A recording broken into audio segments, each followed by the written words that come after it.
ఏడు బాబు ఏం hypothetical business పెద్ద అనుకుంటున్నాను, అది ఏదో పెద్ద హైపోతికల్ బిజినెస్ అనుకుంటున్నాను కాదు. ఎందుకంటే జనసేన టీడీపీ ఇంతకుముందు జతకెట్టి ఉండవే కదా పార్టీలు, ఇవాళ కొత్తగా ఏంటి? ఇంతకుముందు కాదు వాళ్ళు, ఇంతకుముందు భాగస్వాములు కాదా? ఇంతకుముందు కలిసి ఎన్నికల్లో పోటీ చేయలేదా? ఇవాళ కొత్తగా ఏమైనా వచ్చి పుట్టుకొచ్చిందా కొత్త పార్టీ? ఎప్పుడు వెళ్ళిపోయారు?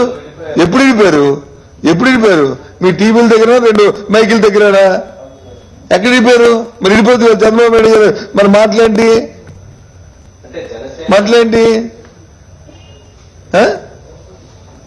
చంద్రబాబు నాయుడు మాటలేంటి? వెళ్ళిపోతే ఇది ఒక డ్రామా, ఇది ఒక తెర వెనకాల జరుగుతున్న కార్యక్రమాలు, ప్రజల్ని మబ్బు పెట్టడానికి మోసం చేయడానికి చేస్తున్న ప్రయత్నాలు ఇవన్నీ కూడా చంద్రబాబు నాయుడు గారు and company and co, not company and co.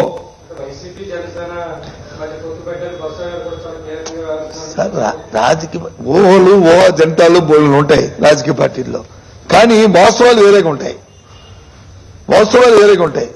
వాస్తవం ఏంటి? 14 ఎన్నికల్లో తెలుగుదేశం పార్టీ జనసేన పార్టీ కలిసి వెళ్ళింది. 19వ సంవత్సరం వరకు కలిసి ఉన్నారు. 18వ సంవత్సరంలో మధ్యలో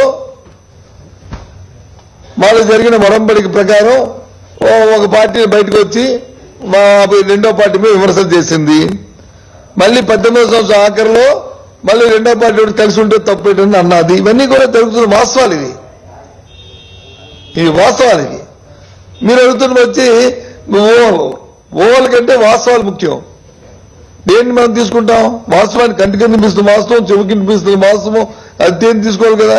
కాబట్టి మాకు ఎవరెవరు ఉన్నా రాజకీయ పార్టీ వైఎస్ఆర్సీ పార్టీ కృత నిశ్చయంతో ఆంధ్రప్రదేశ్ తాలూకా అభివృద్ధి, రాష్ట్రంలో పేదల తాలూకా సంక్షేమం, రైతు తాలూకా సంక్షేమం, మహిళల తాలూకా సంక్షేమం, సాధారణత, యువకుల తాలూకా ఉద్యోగ సమస్య మా తాలూకా ప్రస్తుత ఎజెండా.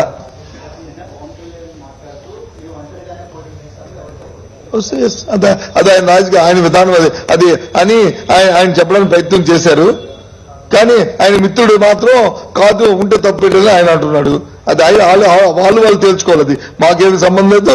మేము చంద్రబాబు నాయుడు లేదా, నువ్వేంటి నువ్వు వెళ్ళి ఆడిపోటీ రాజకీయ పార్టీలు వాళ్ళు పొత్తులు వాళ్ళు చూసుకుంటారు, మాకేం సంబంధం?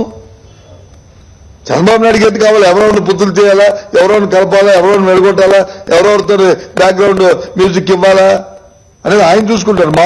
మేము అలాంటి వాటికి ఆలోచన చెయ్యం. ఎందుకంటే మా ముందున్న ఎన్నో సవాళ్లు ఉన్నాయి. వైఎస్ఆర్సీ పార్టీకి జగన్మోహన్ రెడ్డి గారి ముందు చాలా సవాళ్లు ఉన్నాయి. ఇవాళ రాష్ట్రం కొత్తగా ఏర్పడిన రాష్ట్రం ఒక పెద్ద పెను సవాలు. ఇవాళ దురదృష్టం 5 సంవత్సరాలు చంద్రబాబు నాయుడు లాంటి ముఖ్యమంత్రి వ్యక్తి చేతుల్లో ఇవాళ రాష్ట్రం వచ్చి అదనాకుతమైపోయింది. ఎంతో ముందుకెళ్ళవలసిన రాష్ట్రం ముందుండవలసింది, గుజరాత్ కంటే తలదిన్న ఉండవలసిన రాష్ట్రం ఇవాళ ఒరిస్సా కంటే హీనమైన పరిస్థితుల్లో ఇవాళ రాష్ట్రం ఆర్థిక పరిస్థితులు ఇవాళ వచ్చాయి. 2,50,000 కోట్ల రూపాయలు అప్పు వచ్చింది. ఇవాళ ఒక్కొక్క వ్యక్తి మీద ఇవాళ తల మీద ఎంత అప్పు ఉందో చూడండి. ఇవాళ ఇటువంటి పరిస్థితులు ఉన్నాయి. ఇవాళ ఎప్పుడు రాష్ట్రం బాగుంటున్నప్పుడు తెలియదు. రాష్ట్రం ఇవాళ ఆర్థిక పరిస్థితి బాగుంటున్నప్పుడు ఇవాళ ఉంది. జీతాలు ఇచ్చుకునే పరిస్థితులు ఇవాళ రాష్ట్రంలో ఉన్నాయి. ఎంతసేపు పౌర్ణమికి స్నోలకి పూర్వం రాజశేఖర్ గారు చెప్పినట్టు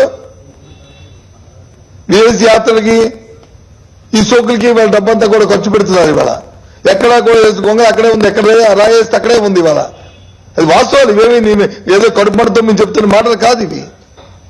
లేదు ఏదో విమర్శించాలని చెప్తున్న మాటలు కాదు ఇది. అమరావతి గ్రాఫిక్స్ మీద ఉంది. ఎక్కడుందండి అమరావతి? అమరావతి పేరు ఉంది, ఆ ఊరు పేరు. అమరావతి ఏమి కొత్తగా మనం పెట్టుకున్న పేరు కాదు. అమరావతి అక్కడ దేవుడి అక్కడే ఉంది. ఏమి దానిలో రాలే.